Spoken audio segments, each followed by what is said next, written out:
လူတယောက်အောင်မြင်ဖို့လုပ်ငန်းတစ်ခုအောင်မြင်ဖို့ကိုလုံနေတဲ့အရာတစ်ခုခု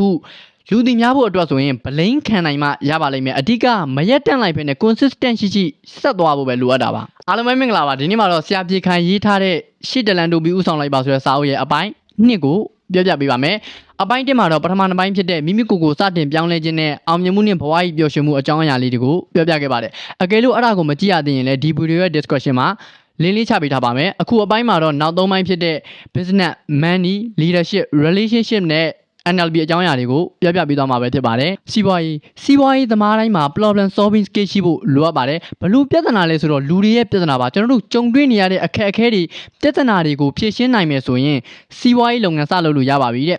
စီးပွားရေးလုပ်တာပဲဖြစ်ဖြစ် personal branding တည်ဆောက်နေတာပဲဖြစ်ဖြစ်ဒီစာအုပ်ထဲမှာပါတဲ့အရာလေးတချို့ကိုပြောပြပေးကြပါတယ်အဲ့ဒါကတော့ဥယျင်ဥမဥယျင်ထူမထူရင်ယူဒီ3ချက်ပါဥယျင်ဥ business personal branding တခုခုပေါ့ကိုလုပ်တဲ့အရာကကိုယ့်ရဲ့နေရာကိုယ့်ရဲ့မြို့ကိုယ့်ရဲ့နိုင်ငံမှာပထမဆုံးစလုပ်တာကိုဆိုလိုတာပါအဲ့ဒါဆိုရင်ဘယ်သူမှကိုလိုပုံစံမရှိသေးဘူးထူးခြားနေတဲ့အတွက်ပို့ပြီးတော့အောင်မြင်မှုချန့်ရှိပါတယ်တရုတ်နိုင်ငံကအလီဘာဘာ CEO ဂျမာသူအလီဘာဘာစထောင်တော့ကသူ့လို company ကတရုတ်နိုင်ငံမှာတခုမှမရှိသေးဘူးတချို့လူတွေကပြောကြဒီသူ့ကိုပေါ့နော်ဂျမာမင်းဒီလုပ်ငန်းလုပ်နေတာကမင်းအချိန်တွေကိုဖြုံးတိပြစ်တာနဲ့အတူတူပဲတခြားလုပ်ငန်းတွေကိုပြောင်းလို့ပါမင်းလုပ်နေတဲ့အရာကဒီမှာဘယ်သူမှမလုပ်ကြသေးဘူးမင်းကြာရှုံးလိုက်မယ်နော်အများကြီးဝိုင်းပြောကြတယ်ဒါပေမဲ့ तू ဂယုမဆိုင်ဘူးဆက်လုပ်တယ်အခုဆိုရင်တကယ်ကိုကဘာကျော်တဲ့ company ကဘာကျော်တဲ့သူတယောက်ဖြစ်လာပါတယ်ဒါကတော့သူများဘယ်သူမှမလုပ်သေးတဲ့အရာကိုဥအောင်လုပ်လိုက်လို့ပဲဖြစ်ပါတယ်မဥရင်တော့ထူရပါမယ်တခြား product တခြား company တခြားဆိုင်ရင်းနဲ့ရှင်လိုက်ရင်ကိုလုံနေတဲ့အရာကထူးခြားနေရပါမယ်အားလုံးသိကြတဲ့ iPhone 2020-2021လောက်ခဏကတခြား Android phone တွေက Waternos G ကိုဖျောက်ပြီးတော့ single pan show dual pan show တွေပြောင်းကုန်ပြီ तू ကတော့မပြောင်းဘဲကြမ်းမှပြောင်းလဲဆိုရင် iPhone 14 Pro ကြမှာDynamic Island ဆိုပြီးတော့ပြောင်းလိုက်တာတခြားဖုန်းတွေနဲ့မတူဘဲနဲ့ထူးခြားသွားတယ်ဖုန်းအားသွင်းရင်သူတို့ပြောတဲ့ Dynamic Island မှာ battery percentage ပြပေးတယ်တချင်းဖွင့်ထားရင်တချင်းနာမည်ကိုပြပေးတယ်အဲ့ဒါကြီးလောက်တော့သူတို့စသချင်းမှာဗလင်းခံရတယ်ဟာဗုတ်လိုက်တာကင်မရာကြီးကလည်းအကြီးပဲဘာမှလည်းမထူးဒါပေမဲ့တော့နည်းနည်းလေးလဲကြားလာတော့တခြားဖုန်းတွေကပါသူ့ရဲ့ပုံစံကိုလိုက်ပြီးတော့အတူခိုးရတယ်ကိုကမဦးနိုင်ဘူးဆိုရင်တော့ထူးပြီးတော့လုပ်ကြည့်ပါကိုကဦးလည်းမဦးဘူးထူးလည်းမထူးဘူးအဲ့ဒါဆိုရင်တော့ယူသွမှရပါလိမ့်မယ်ကျွန်တော်တို့ကိုလုပ်တဲ့အရာကိုယူမှုလုပ်ဖို့လိုအပ်ပါတယ်ကြာကောင်းကြာပါလိမ့်မယ်ဒါပေမဲ့မလျှော်ဘဲနဲ့ဆက်လုပ်ပါတနေ့နေ့တစ်ချိန်မှာအောင်မြင်လာပါလိမ့်မယ်အဓိကရက်မသွားဘူးပဲ YouTuber Mr. Beat ဗီဒီယို100လောက်ရိုက်တယ်ဘာ view မှမရှိဘူးဘာ subscriber မှမတက်ဘူးသူလုပ်တဲ့အရာကို crazy ယူသွတယ်အခုဆိုရင်ကမ္ဘာအအောင်မြင်ဆုံး YouTuber တယောက်ဖြစ်လာပြီသူ့ရဲ့ YouTube subscriber ကမီလီယံ400ကျော်လောက်တောင်ရှိပါတယ်ဥယျင်ဥမဥယျင်ထူမထူရင်ယူဒီ3ခုစလုံးမှာစသချင်းလုပ်ရင်တော့ဗလိန်ခံရပါလိမ့်မယ်ဆဲမဲ့သူတွေကလည်းအများကြီးပါလူတယောက်အောင်မြင်ဖို့လုပ်ငန်းတစ်ခုအောင်မြင်ဖို့ကိုလုပ်နေတဲ့အရာတစ်ခုခ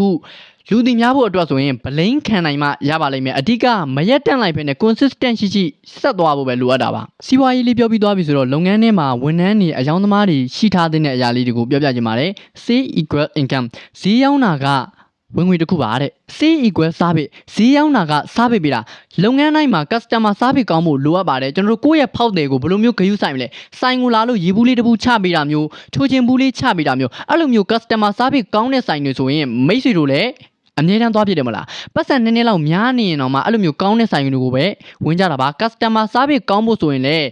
ပတ်စံနေအများကြီးရင်းနှီးလိုက်စရာမလိုပါဘူးကျွန်တော်နောက်ပြီးတော့မပြုံးတဲ့ရင်ဈေးမရောက်ပါနဲ့တချို့ဆိုင်တွေသွားလိုက်တယ်ညနာကြီးတွေတီတီတွေနဲ့အခုဘာယူမလဲအမဘာယူမလဲတေချာပါဝယ်ကျင်သိပ်ပြောက်ပါတယ်အဲ့တော့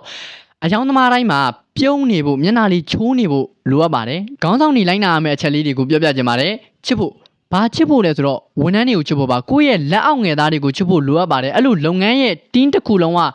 စီစီလုံးလုံးချစ်ချစ်ခင်ခင်ဖြစ်နေမှာကိုယ်အလုပ်လုပ်နေတဲ့လုပ်ငန်းကအောင်မြင်မှာပါလန်တင်ယူရမယ်ဝန်ထမ်းတွေနဲ့ပတ်သက်ပြီးတော့သူတို့အကြောင်းကိုတင်ယူရမှာပါသူတို့ဘာတွေလိုအပ်နေလဲပေါ့ listen နားထောင်မှာကိုတင်းမှန်ပါဒီရဲ့စကားသံတွေကိုနားထောင်မှာလုပ်ငန်းရဲ့လိုအပ်ချက်တွေကိုနားထောင်မှာကိုကလီဒါတယောက်ဆိုတော့ကာကြီးအစာအဆုံးဟိုအောက်ခြေအထိလိုက်မကြည့်နိုင်ပါဘူးအဲ့တော့ပြဿနာတွေအစင်မပြေမှုတွေကိုကိုယ့်ရဲ့ဝန်ထမ်းတွေကမှတစင်နားထောင်မှာ live ကိုလုပ်တဲ့အရာတွေကိုအပြည့်အဝတာဝန်ယူတယ်ကိုလည်းလေးစားယုံကြည်မှုရှိတယ်ကိုတောင်လေးစားယုံကြည်မှုမရှိဘူးဆိုရင်ဘယ်သူမှမိတ်ဆွေကိုလေးစားမှာမဟုတ်ပါဘူးနောက်ဆုံးတစ်ချက်ကတော့လိခေါင်းဆောင်တစ်ယောက်ဖြစ်နေပြီဆိုရင်တော့တေချာပါဥဆောင်နိုင်စွမ်းရှိရပါမယ်ဝန်ထမ်းတွေလိုက်နာရမယ့်အချက်လေးတွေကိုလည်းပြောပြချင်ပါတယ်တိတ်အရှင်ကိုလုံးဆောင်ရမယ့်အရာတွေအထက်လူကြီးတတိယခိုင်းထားတဲ့အရာတွေဆိုရင် ချက်ချင်းလုပ်ပါ report ပြန်လည်သတင်းဖို့တတိယမမေ့ရဘဲနဲ့ကိုကအမြဲတမ်း report တင်မှာဆရာမဏိကလောက်ခိုင်းထားတဲ့ project လေးဆရာမဏိကလောက်ခိုင်းထားတဲ့စီရင်လေးပြီးသွားပြီအဲ့ဒါလေးစစ်ပေးပါအောင်ဒီလိုမျိုးပေါ့ listen ဝန်ထမ်းတွေလည်းအထက်လူကြီးရဲ့ပြောစကားတွေကိုနားထောင်ရပါတယ်ကိုယ့်ရဲ့ဝင်ငွေတွေနဲ့ပတ်သက်ပြီးတော့လည်းပြောပြချင်ပါတယ် types of income အမျိုးအစား၃မျိုးရှိပါတယ် active income အချိန်နဲ့ငွေနဲ့ကိုလဲလှယ်ရတာပါတစ်နေ့ကို၈နာရီကြာအလုပ်လုပ်ရတယ်အလုပ်လုံးမှပတ်စံရတာကိုဆိုလိုတာပါကိုမလုပ်ရင်တေချာပေါက်ဘာမှမရပါဘူးpassive income အားလုံးပဲပြောကြတာကတော့အိတ်နေရင်းနဲ့ငွေဝင်တဲ့အလုပ် YouTube တို့ Facebook တို့မှာဗီဒီယိုတွေတင်နေအဲ့ဒီကရလာတဲ့ monetization ပေါ့နောက်ပြီးတော့ကိုယ့်ရဲ့ team ကိုယ့်ရဲ့ manager တွေကိုလွှဲထားတာမျိုးကိုကအချိန်ပြည့်ရုံးဝင်သွားစရာမလိုဘဲနဲ့ကိုမပါဘဲနဲ့လုပ်ငန်းလဲပတ်နေတာမျိုးကို passive income လို့ခေါ်ပါတယ် investment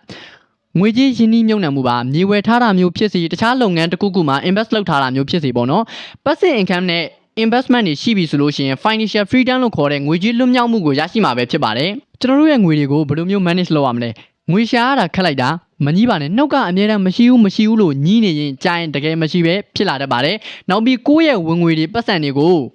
တငယ်ချင်းလိုပေါင်းမှာကောင်းမွန်ဆက်ဆံမှာငိုးမငွေကွာရှားရတဲ့ကြခက်ပြီးတော့သုံးတာကြတော့မြန်လိုက်တာကုန်တာကြမြန်လိုက်တာအဲ့လိုမျိုးတွေမပြောပါနဲ့ဝင်လာတော့လဲပျော်တယ်လို့မျိုးထွက်သွားတော့လဲပျော်ကြီးလက်ခံလိုက်ပါကိုယ့်ရဲ့ပတ်စံကိုယ့်ရဲ့ဝင်ငွေတွေက happy money ဖြစ်ပါစေအခုကတော့ relationship အချစ်အကြောင်းပြောမယ့်အပိုင်းလေးပါအချစ်ဆိုတာအယောင်းအဝယ်လုပ်နေတာမဟုတ်ပါဘူးဘယ်လိုမျိုးလဲဥပမာငါတော့နင့်ကိုအချစ်ဒီလောက်ပေးမယ်ဒီလောက်ပျော်ရွှင်မှုတွေပေးမယ်နင်ကတော့ငါ့ကိုဘာတွေပြန်လုပ်ပေးပေါ့အချစ်မှာဘယ်တော့မှ50-50ပေးဖို့မစင်စားပါနဲ့အယောင်းအဝယ်လုပ်နေတာမဟုတ်ပါဘူးကိုယ့်ဘက်ကချစ်ချင်းမြတ်တာတွေကိုအမြဲတမ်း100%ပဲပေးပါrelationship ကကိုယ်မှရှိတဲ့အရာတွေကိုနှစ်ဆဖြစ်စီရတဲ့ကိုကပြောနေရင်နှစ်ယောက်စလုံးပြောစရာကောင်းနေမှာပါအဲ့တော့ပျော်ရွှင်မှုကနှစ်ဆဖြစ်စီရပေါ့ကိုနိုင်ကဘူးနေရင်လည်းအတူတူပါပဲဒါမှမဟုတ်ကိုကချစ်သူသမီးစားထားခြင်းနဲ့ဘာလို့လဲဆိုတော့ဘူးနေလို့စိတ်ညစ်နေလို့ negative တစ်ခုဖြစ်နေရပေါ့အဲ့ဒီအချိန်မှာကိုရလာတဲ့ကိုရလိုက်တဲ့ချစ်သူဘဝလေးရလဲတေချာပေါက်ပြောစရာကောင်းမှာမဟုတ်ပါဘူး relationship ကကိုခုဘလို့ခံစားနေရလဲဆိုတဲ့အပေါ်မှာအများကြီးမူတည်ပါတယ် love language 5မျိုးကိုလည်း sharing လုပ်ပေးကြပါတယ်ပထမတစ်ခုကတော့စကားလုံ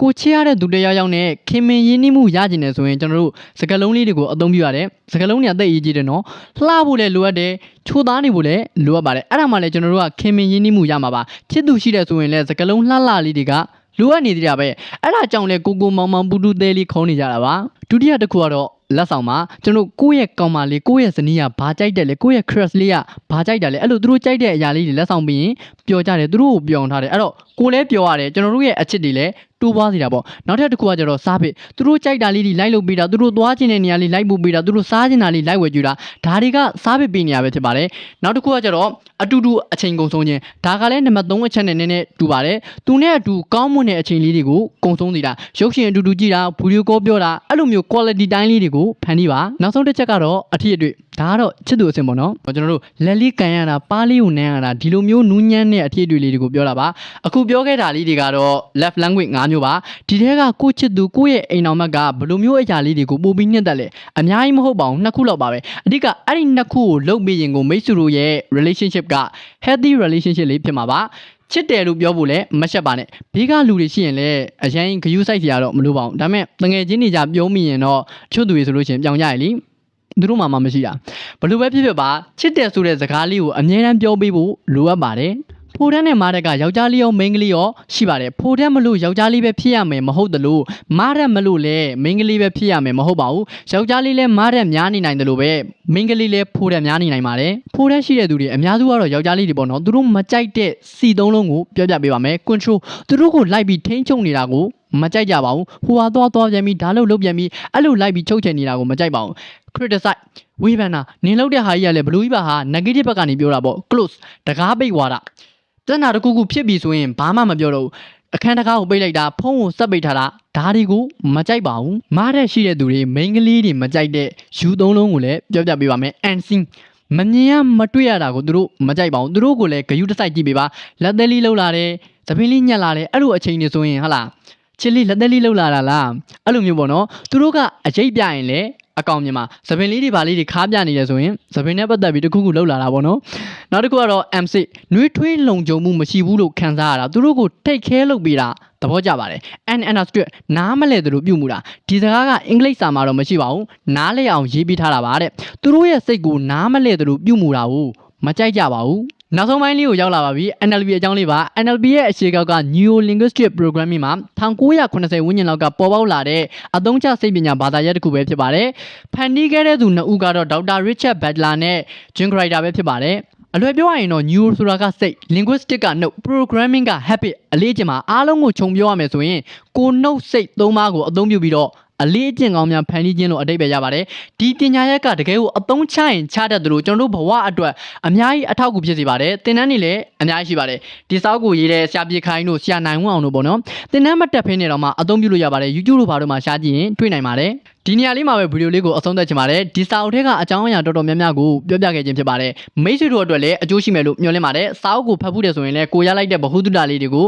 comment ဘောက်မှာဝင်ရေးပေးပါအောင်စာအုပ်ရဲ့တန်ဖိုးကတော့12,000ကျပ်ပါဗီဒီယိုကိုအဆုံးထိကြည့်ပေးတဲ့အတွက်ကျေးဇူးတင်ပါတယ်နောက်ထပ်ဗီဒီယိုတွေမှာပြန်လည်ဆုံတွေ့ကြပါမယ် review လုပ်စီခြင်းတဲ့စာအုပ်လေးတွေရှိရင်လည်း comment ဘောက်မှာဝင်ရေးပေးပါအောင်တာယာပြောချုံမကောင်းတဲ့နေ့ရက်လေးတွေပိုင်ဆိုင်နိုင်ကြပါစေ